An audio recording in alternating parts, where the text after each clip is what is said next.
102회 전산에게 읽어 일반전표 입력 문제와 결산 문제의 수동 결산 부분의 분계를 풀이하겠습니다. 자, 102회.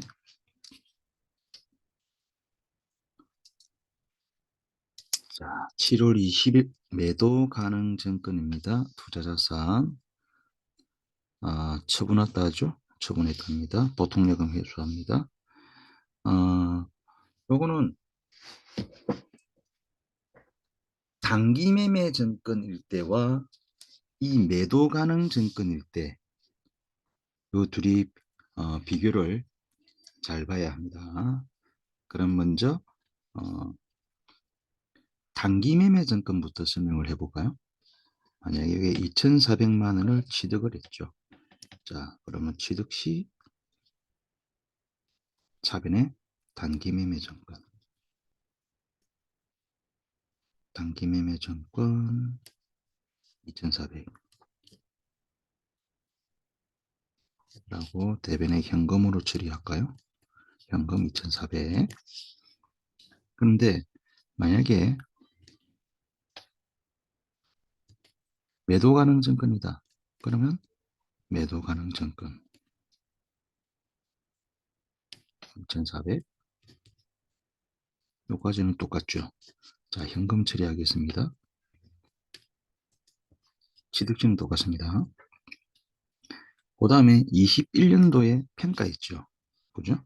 21년도에 21년 평가. 평가시 2,800으로 평가했으니까 400만 원 평가 이익 받죠. 평가 이익 받으니까 차변에 단기 매매 정권 400 대변에 단기 매매 정권 평가 이익 400 영업의 수익이 발생했죠. 자, 얘도 마찬가지입니다. 21년도에 평가하는 거. 똑같아. 자, 400 증가가 된 겁니다. 차변에 매도 가능 증권. 매도 가능 증권 400 대변에 매도 가능 증권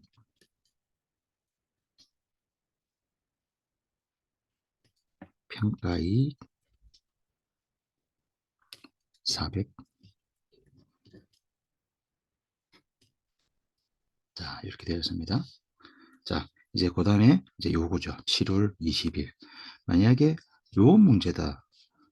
요거 같은 경우에는 7월 20일 날 이렇게 됩니다. 2,900에 처분했죠.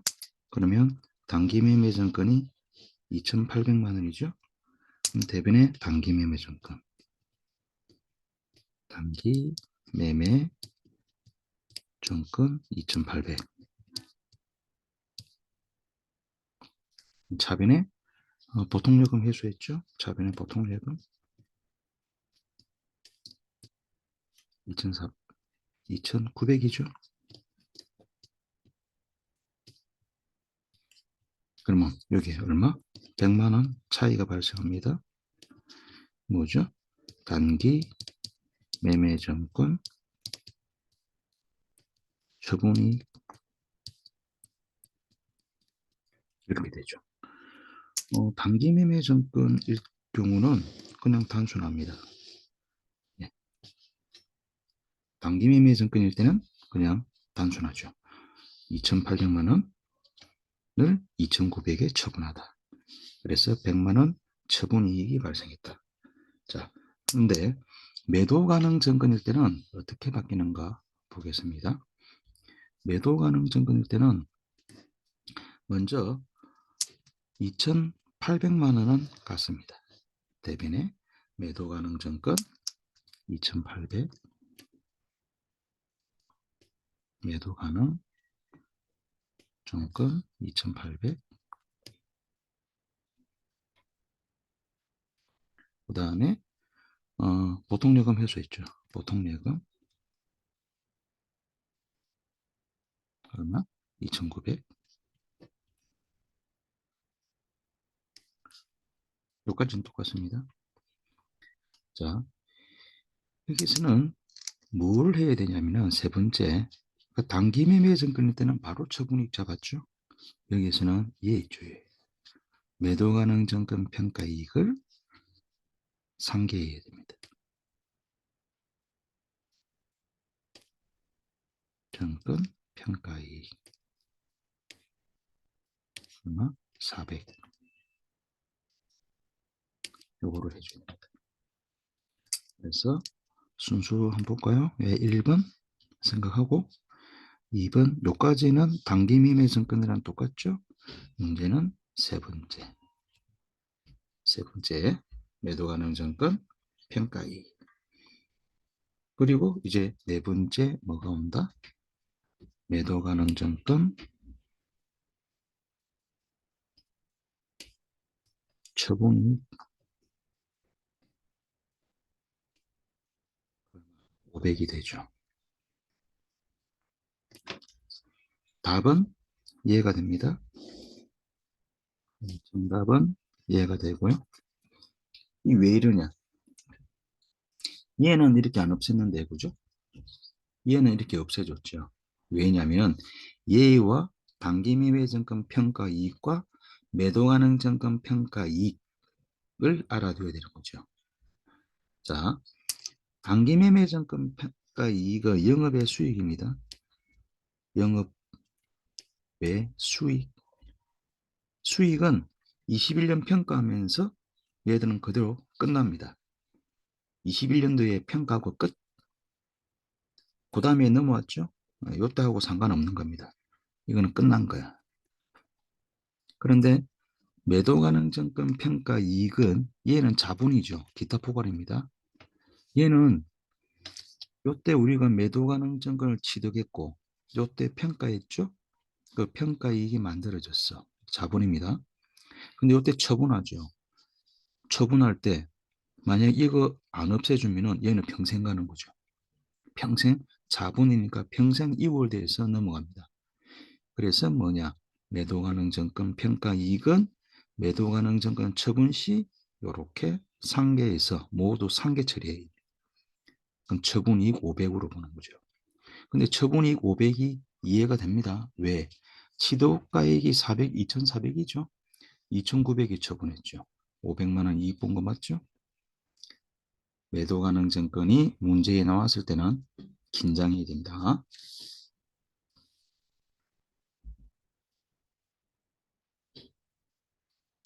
자, 9월 6일 창고에 보관 중인 원재료를 기계장치 수리에 사용하다.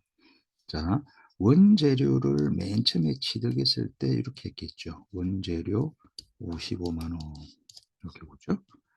맨 처음에 취득을 했을 때 이렇게 했을 겁니다. 그런데 이 원재료를 지금 어떻게 했죠? 공장 기계에 기계 수리하는 데 사용했죠. 원재료가 감소되고 원재료 55만 원 감소하죠. 그럼 차비는 뭐죠? 수리로 사용했으니까 뭐 수선비 공장 500번대 수선비 되겠습니다. 근데 여기서 이 끝나는 게 아니죠. 요때 요 원재료 적유 달아야 되죠. 적유 몇 번? 8번 타개정 대체. 자, 우리가 시험에서 적유는 생략 가능하다. 그런데 요거는 생략하면 감점이 됩니다. 왜 이걸 잡죠? 원재료를 매입을 했던 이유가 뭐죠? 제품 제조죠. 제품 제조가 아닌 다른 목적으로 사용했을 때는 적유 8만을 달아줘야 됩니다. 요 원인은 재무회계 시간에 수업을 한 내용이겠죠.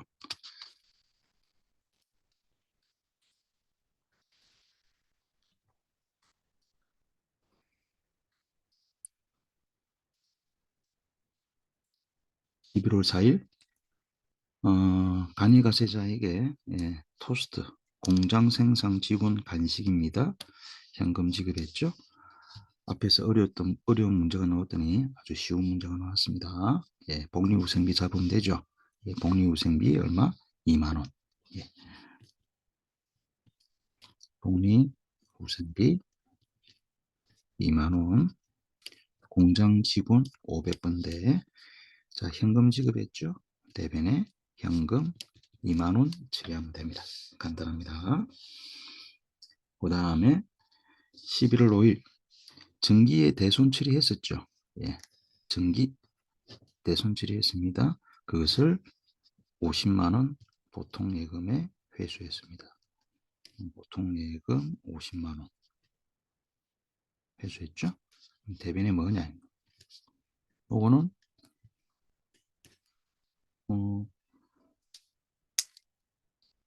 대손된 채권을 회수했을 때는 대변에 무조건 대손 충당금 달아줘야 됩니다. 대손된 채권을 회수한다. 대손 충당금입니다. 그럼 코드 번호가 외상 매출금이 108번이죠. 이게 몇 번? 109번 이래도 되죠? 외상 매출금 대손 충당금을 선택을 해야 됩니다. 11월 8일. 이거 뭐죠? 부가가치세 환급 1030만 원을 보통요금 계좌로 입금되었다. 환급금. 그러면 2기 예정신고 기간에 부가세 환급금은 미수금으로 회계 처리하였답니다. 그러니까 예전에 이렇게 분계가 되었었을 거예요. 부가세 예수금 대변에 부가세 대급금. 이 부가가치세 정리하는 거죠. 원래는 미지급 세금 이래 되죠. 여기 이제 보통 일반적인 분계의 모양입니다.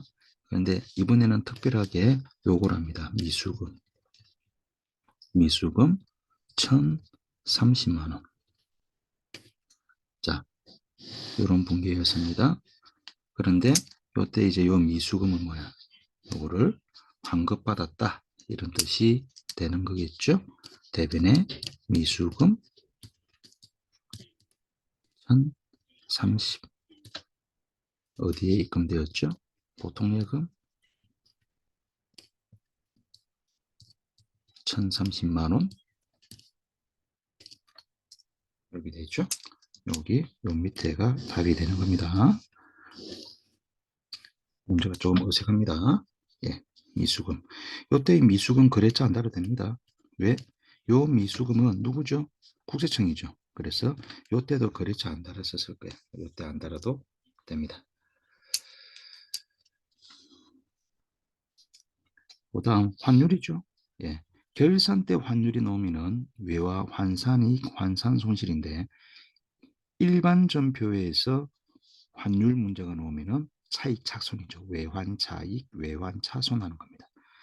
자, 예전에 외상으로 매출했죠. 2,000달러를 자 지금 회수합니다. 그럼 옛날에 외상으로 매출했을 때 2,000달러가 그때 환율이 얼마? 환율이 요거였죠. 11월 1일 날 환율이 1,100원이었습니다. 계산하면 220만 원 되겠죠. 그런데 오늘 11월 30일 날 회수하죠. 요때 환율이 얼마로 바뀌었다? 1,150원으로 상승이 되었네요. 그죠? 계산하면 230만 원이 되겠습니다. 30만 원이 10만 원이 증가되었겠네. 그죠? 환율이 올랐습니다. 요때 공개. 자, 외상 매출금을 감수하고요. 대변에 외상 매출금 222죠. 외상 매출금 거래처 달아야 됩니다. 에이스 달고요. 보통예금이 입금되었죠. 그럼 차변에 보통예금 얼마? 230만 원 되고 여기에 10만 원 차이 나죠. 10만 원 차는 거 뭐? 외환 차익 외환 차익 외화 환산이익 아니죠? 외화 환산이익은 결산 때 평가했을 때 발생하는 겁니다. 일반 전표에 외화가 출제되면 뭐라고? 외환 차익 혹은 외환 차손이 되는 겁니다.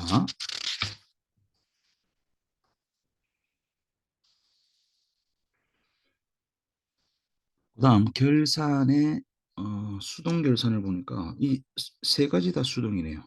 자, 수동이 세 개입니다. 먼저 1번 또 외화가 나왔습니다. 자주 나오는 애죠.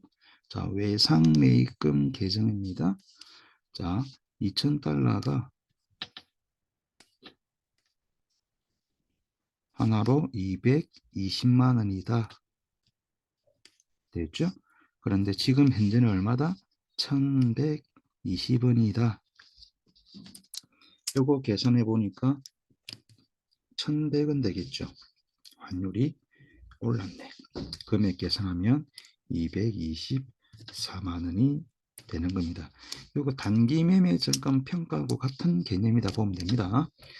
처음에는 220이었는데 외상 매입금이, 근데 환율이 증가되면서 외상 매입금이 224만 원이 되었고 4만 원이 외상 매입금 증가가 되었죠. 그러면 대변에 외상 매입금 4만 원 증가 하고 외상 매입금 거래처 상하이. 자, 그러면 차변에는 이런 식으로 수동 결산에서 외화가 문제가 나온다. 그러면 뭐라고요? 외화 환산 손실.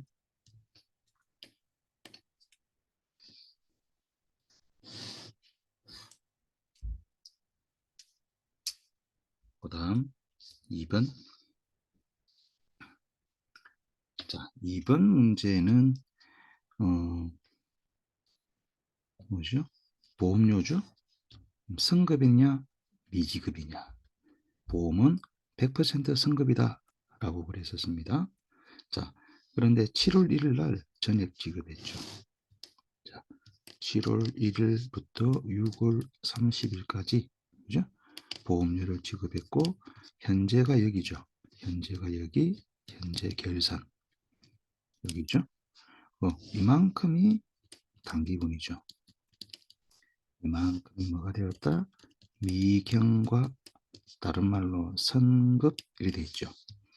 절반이죠. 1년치 중에서 절반이 선급되었다. 그러면 이게 제조 부분 500분대 보험료 절반이 선급분이죠. 절반 얼마? 120만 원 선급이고 영업부 800번대 보험료는 1년치 150만 원 지급했는데 그럼 절반 75만 원 75만 원이 선급되었겠죠. 자별의 뭐 선급 비용 땡땡땡 이렇게 하면 되겠죠.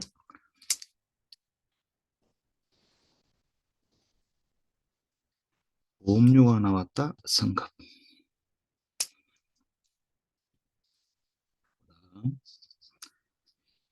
9월 15일 가수금으로 처리한 255만 원. 자, 이거는 일반 전표 9월 15일을 조회해도 되고 학계잔의 시산표 12월 31일을 조회해도 됩니다. 전표를 조회하면 조금 더 편하고 빠릅니다. 합산일이 되겠죠. 그럼 이 가수금이 밝혀지면 어떻게 된다? 원인이 규명되었답니다. 가수금 정리해 주세요. 차변에 가수금 255만 원. 대변에는 무엇으로 밝혀졌느냐? 253만 원은 외상매출금 회수로 밝혀졌고 외상매출금 253만 원. 거래처는 인천이죠. 자, 나머지 얼마죠? 2만 원이죠. 자, 나머지 2만 원은 원인을 알 수 없다. 이게 됐죠. 원인을 알 수 없다. 보통 원인이 알 수 없다. 그러면 자비익 혹은 잡손실로 처리를 합니다. 대변이죠. 자비익. 돈을 받았던 건데 2만 원은 원인을 알 수 없답니다. 자비익으로 처리하면 되겠습니다. 수고하셨습니다.